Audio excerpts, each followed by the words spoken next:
So I'm here representing Greater Lafourche Port Commission, or I just call it Port Fourchon. And real quick on my background, I'm a mariner. So I went to school to drive ships and tugs and went to A&M Galveston. So I sailed for a while. I'm familiar with the maritime aspect. Then I ended up in the Coast Guard doing the enforcement and pollution response and investigations of incidents and collisions.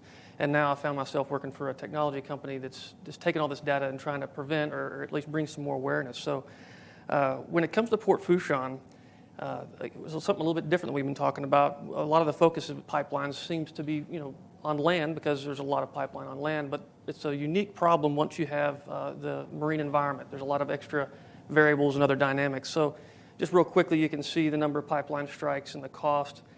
So the port recognized this, and specifically in the port, they've had an incident, and to them, their interest, they don't have a pipeline, but their interest is to keep their port tenants safe from those, as well as keep the waterway open. And I don't know if you're familiar, but when you close a waterway, everything that we do depends on products coming from sea in some way or another. When you close a waterway, it's very expensive, and Wall Street calls, and it's literally it's a major impact on just the entire food chain when it comes to production. You'll notice at the bottom, there's the year 2009, they had a 16-inch natural gas pipeline. They got hit. Luckily, in this case, there was no one killed, but again, it did disrupt the port and could have been a lot worse. And I'll get into a little bit of that story later. So the port recognized they had a problem, and there's some state laws in place that require calls for any kind of digging, or if you're going to penetrate the bottom, you're supposed to do the 811 call. But obviously, sometimes people, if you don't intend to call, or you don't intend to dig or do anything, but you impact the bottom, you don't know what's there. So there's kind of a gap, and what we worked with them on, and they recognize this problem, so they kind of brought all these groups together.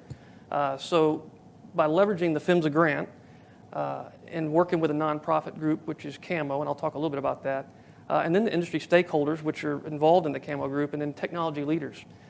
You get everybody communicating. I think it's one of the common themes you'll hear is everybody knows their specific piece really well, but if you get them all together and start talking, you'll recognize, hey, there's actually some synergies, and if we kind of align, maybe we can solve some problems. So that's exactly what they did.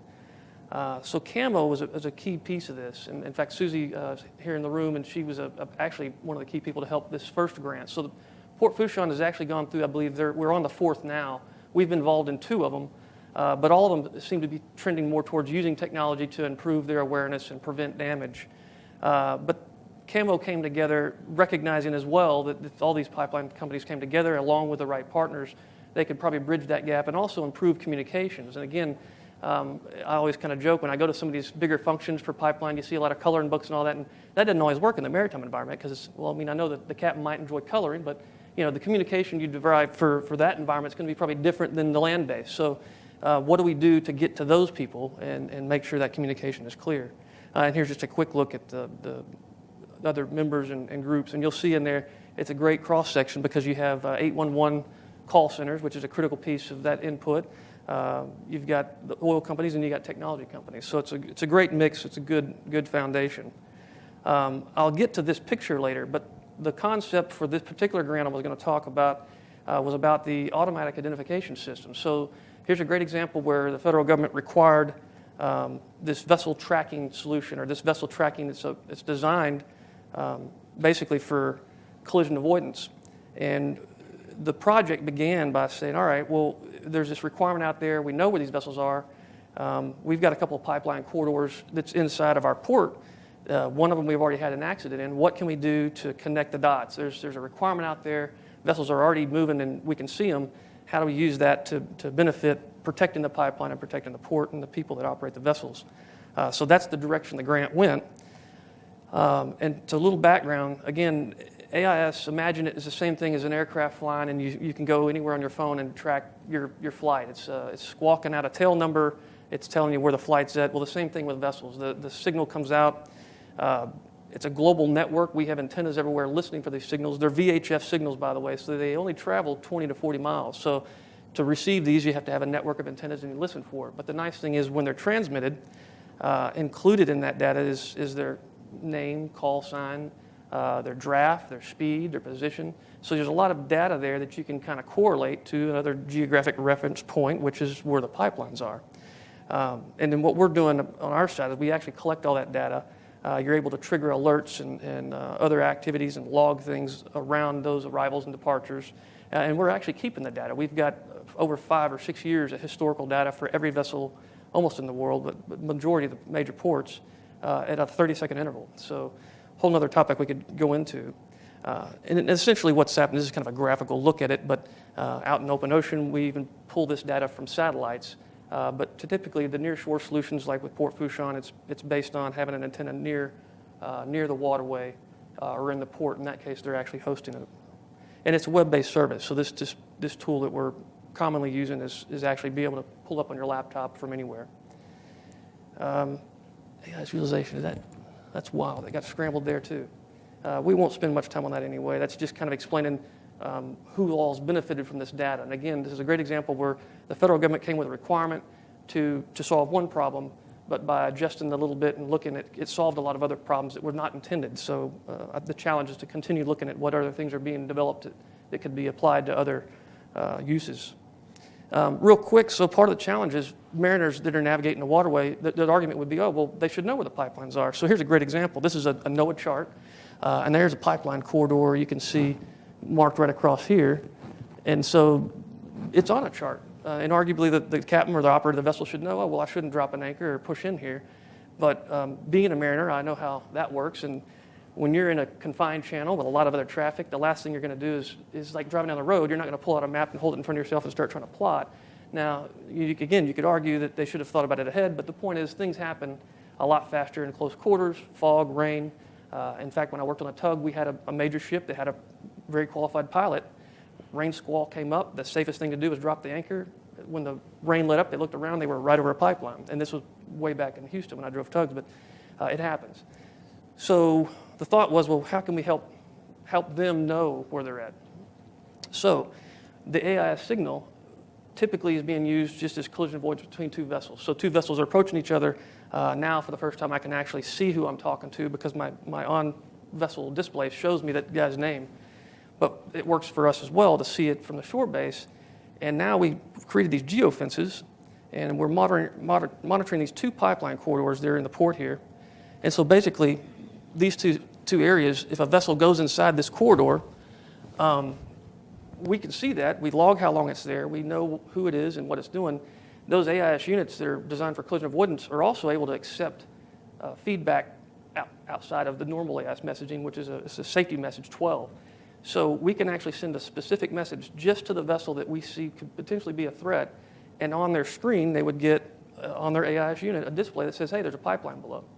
So, and I don't want to try to play the video because it always locks up, but here's an example. And this was actually really fun for me because we went down and actually boarded some vessels and we tested it, and sure enough, this isn't something that's common in the U.S., but we were able to get the permits from the FCC, from the Coast Guard, and everything else. And so we started the test, and sure enough, it would come up on the screen, and it would say pipeline below, and we would test it out. So it's kind of a friendly reminder. And again, you don't want your captains to be dependent on it, but if they're busy doing a lot of other things, it's nice to have somebody tapping you on the shoulder and says, hey, just be aware there's a pipeline right below you. So that grant allowed us to partner with all these people and do something pretty innovative. That same message, by the way, we were already working with some of these groups like Rose Point, chart companies and such. That same, as long as that data is fed into other systems on board, it also shows up on their chart display. So now, on top of the actual stuff being charted, we can also push up a message that pops up on the chart saying, hey, there's a pipeline below. So that utilization will continue to grow. And then now we're going to jump into something. So here's a great example. Let's see, where am I on time? All right, I'm doing okay. So it's really interesting to me, coming from my background and then getting into the business world and how business works and how companies work, there's a challenge, right? So you've got groups that have a lot of technology and a lot of knowledge that want to solve problems, and then you've got the companies that genuinely want to not have accidents or want to solve a problem, and they don't always talk. These grants are phenomenal because it just takes a little bit of a kick to kind of get things started, and we can't afford as a company just to start spending money. Trust me, I get that. I'm told that all the time. We can't do anything for free. And oftentimes what we do will go well beyond what a grant would be, but having that seed really starts conversations. So now, while we took one problem, we actually launched into a whole other solution. We've said, well, hey, if we're able to do that for notifying the vessel, here's a great example. We actually now have pipeline companies that are allowing us to take all their pipeline infrastructure, outline it, and those messages now come back as alerts to the pipeline operator. So now as a pipeline, for the first time, they're seeing traffic that they had no idea that vessels were running right over their pipes. And some of these pipes, from the legal aspect, I've got caught, I like these, I get pulled into legal cases and actually help recreate what happened.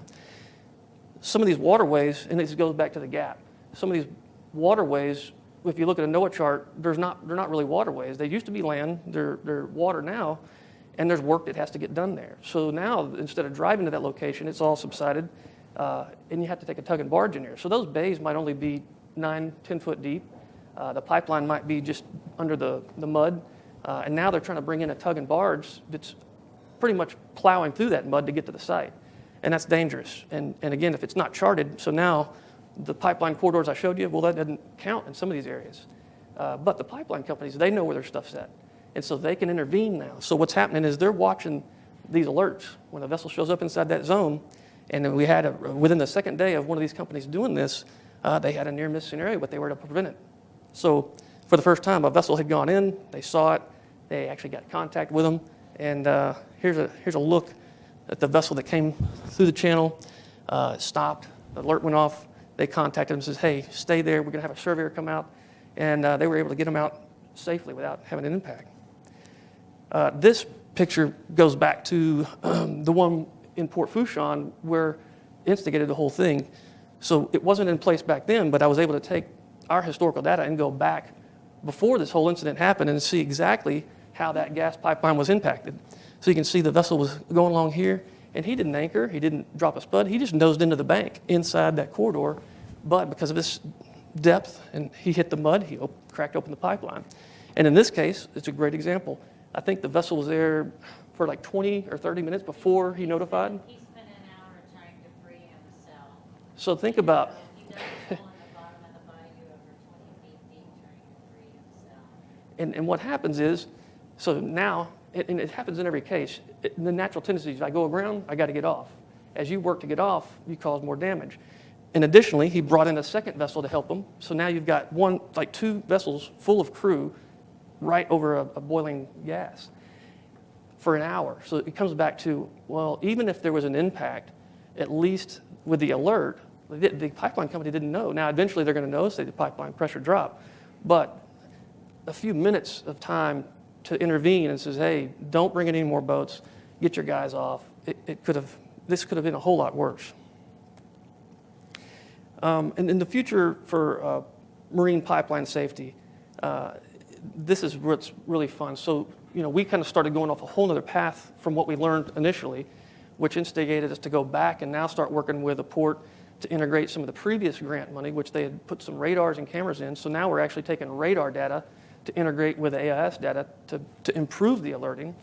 We're going to continue working with PHMSA on these grants to continue what we've started and continue to grow it. And the other key thing I'll pass that I think is important in the maritime industry is the outreach. When you look at where all this stops, it's the guy driving the boat ultimately that has to make a choice.